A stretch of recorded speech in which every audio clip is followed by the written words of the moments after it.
Hi everybody, it's Don and I hope you're having a fantastic day. Well, we have a cruise port in Maine that has now limited cruise ships to 50 passengers a day. And believe it or not, that's canceling one or two cruise ships. We also have a basically a 20-year-old murder mystery, and a case that went on for a long time has just resurfaced now because of a new crime drama in the UK that decided to cover their very first episode as Murder at Sea. And we'll talk about the strange happenings from that and what one single clue during that murder investigation that basically convicted the person after many years of investigations and trials. And finally, let's talk about a couple that had over $32,000 scammed off their cell phones while at sea.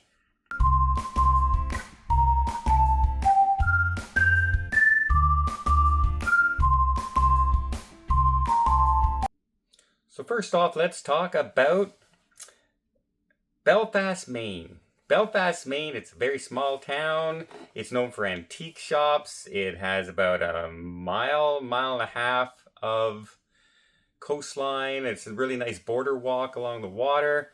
But it's not really known for its beaches or big national parks or being part of a city like Portland or anything.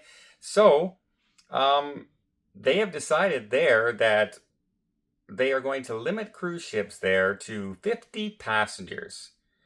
And basically they're doing this to get rid of one cruise line. That's right, one cruise line seems to be the main cruise line that ever stops there. You never see a cruise line like Norwegian Cruise Line, Royal Caribbean Cruise Line, Holland America, Viking, any of those are stopping there. It's all the very small river cruise company American Cruise Lines. And the ship that was scheduled to pull in there has about 123 passengers. That's it. And how many stops were they stopping in a year? In a year out of 365 days, they were stopping 10 times. But apparently, the harbor master in Belfast, well, they didn't know how to handle it. Apparently, they could not handle the congestion in the port that 123 passengers might cause, and the amount of buses needed in the parking lot for buses that can handle 123 passengers. So what? 3 tour buses? Maybe 4 vans? They couldn't handle that? They didn't know how to handle that? They thought it was a big safety issue and security issue? Really? Why not just admit you didn't want cruise ships and just say no more cruise ships and don't let anyone sign contracts to allow the cruise ships there? But really, you couldn't handle 3 cruise tour buses. And anyway, American Cruise Line, guess what? They're already not going there. They already canceled all their reports there this year. They weren't going there anyway. The minute Belfast started to say that they might be passing this ordinance, well, they just stopped going anyway. And they'll just go to other ports that are looking to have these cruise ships, and especially these small cruise ships with more higher end price tags, shall we say, stopping in their ports and spending more money. I guess that's a thing. Well, 123 passengers. It's too big! It's too many! Oh my goodness. All right, next. Next, we're going to talk about a couple that was on a P&O cruise ship out on a European vacation, and they had their cell phone hacked. Now, the cell phone got hacked by basically what's called an eSIM switch, where they're able to copy or get the information from your eSIM card in your phone. With that, if they have your number and can access what type of phone you have, then they can get into it and they can take all the information And not only did they take the information, they applied for loans. They got a $23,000 loan from HSBC, accredited banking company. They racked up premium cell phone bills and they did online shopping, all with this phone. And they noticed something was happening on their phone when suddenly they couldn't access the numbers on their phone. That's because it was hijacked to another SIM card. So good news is they did end up, using the phone on P&O, getting this. Once it was indicated it was fraud, the bank reversed everything. The cell phone company reversed everything. And they actually didn't end up losing any of that money. But it just goes to show some warning signs when you're traveling that even your cell phone can be hacked. And remember, that's one of those reasons I do recommend having a VPN on your cell phone, on your computer. There's other ways that you can protect yourself. For instance, I just got an email. Let's see. Since I've been on this cruise alone, I've only been on 5 days.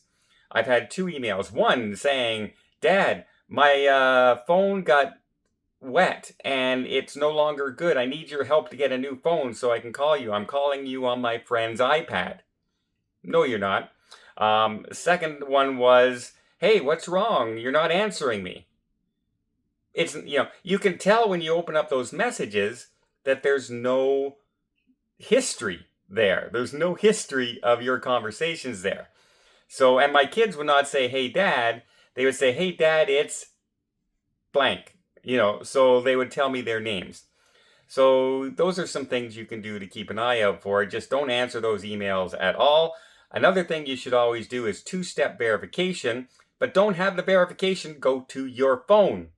You should have it go to an email that's not on your phone. So if they hack your phone, they don't have that email access. No use having 2-step verification if they're going to send the verification code to your phone that they've hacked. So for instance, myself, I have a completely different email that I don't use all the time with a completely different password that I don't use all the time. And so if I have to verify myself, I have to have a separate device like the cruise ship, a computer on the cruise ship or somebody else's phone or my laptop instead of my phone or my phone instead of my laptop, etc. It has to be a different device so you can actually protect yourself better. Just some hints and tips on some things that you can protect from having your stuff hacked as well. And next, a crime drama called True Crime in the UK just launched with A Murder at Sea. And let's talk about the murder of Kanseki, which is the wife of Kokodos. I'm probably hacking those names to death, but this person went overboard during a cruise, and it was under a mysterious situation, etc., where it had been proven later on that the wife was strangled and then thrown overboard. Now, the person was hoping, obviously, not caught on camera. Secondly, they were hoping that the body would never be recovered. But after a while, all these things did. Now, it took 7 years to gather the information and finally bring this person to trial. 7 years. And then the trial ended up going on for another 7 years with, being thrown in it, trying to block it for evidence. This evidence should not be, this was in a different country. This is different territory. We should not have to include all that, etc. Finally, after all this time, that finally went through. And there's one damning piece of evidence that actually made this person was found guilty. And that simply was, spoiler alert, if you're planning on going and watching the show in the UK, this is a spoiler alert for a 20-year-old murder case. So here we go. The trouble is they strangled the person first before throwing them overboard. Now, once the body was recovered after the autopsy, the lungs never filled with water.